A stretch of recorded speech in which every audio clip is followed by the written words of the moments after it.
وجه نجم الهلال السابق ياسر القحطاني رسالة شديدة اللهجة لعبد الرحمن الجماز بعدما اتهمه الأخير بالصمت عن مدرب الهلال خورخي جيسوس.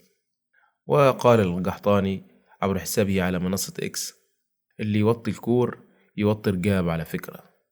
تجاوزت قلة أدبك لأنك كنت ولا زلت نكرة بالنسبة لي، ولكن أن تتمادى بالخطأ بعد أن سكت عنك المرة الأولى وكأنك تبحث عن إهانة نفسك بنفسك.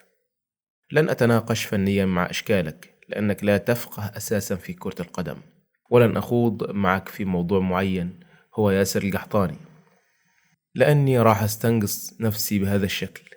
ما أنت كفو الكلمة لا تقولها يا أبو حكمة، ولكن المرجلة كايدة. ما هو أنت ولا من هم في جروبك تعلمنا وش نقول أو ما نقول. اتهامك بأننا نشن حملة غير نظيفة نعرف كيف نخليك تبوس الأيادي كالعادة عليه. ما هو أنت يا أبو الجروبات والشلالية اللي تتكلم عن نوايا ياسر القحطاني. أنا أسوق ولا أنساق يا إمعة. مين اللي قال عن الإدارة واللاعبين شاهة الوجوه؟ مين اللي تهجم على نجوم الفريق ومدربينهم في كل مرحلة سابقة؟ لمصلحة مين تتكلم عن قائد الفريق وتدافع عن سوس؟ وأضاف القحطاني: لمن هو ولي نعمتك ويوجهك وأنت تعلم بأني أعلم من هو ولي نعمتك. من يتجاوز حدود الأدب بعدما تغاضيت عنه سوف يجد وجه آخر لمن لا يقبل الإملاءات ولا يتلون. وأتم القحطاني كلامه: الهلال عشقناه وبذلنا له الغالي والنفيس، وسنبقى له عشاق ما حيينا، ولن نقبل من أي تافه يعلمنا أدبيات الهلال. رسالة مع التحية للمذيع النقي الأستاذ محمد الخميس.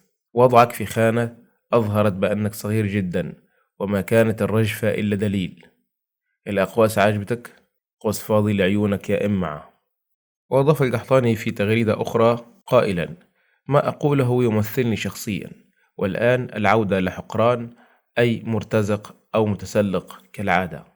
وفي أول رد فعل من الإعلام الرياضي عبد الرحمن الجماز على ياسر القحطاني، أعاد عبد الرحمن الجماز تغريدة لعبد الله الزهراني ردا على تغريدة ياسر القحطاني قائلا فيها: الاسم ياسر القحطاني، الوظيفة فهد الهريفي، الله يصبرنا بس.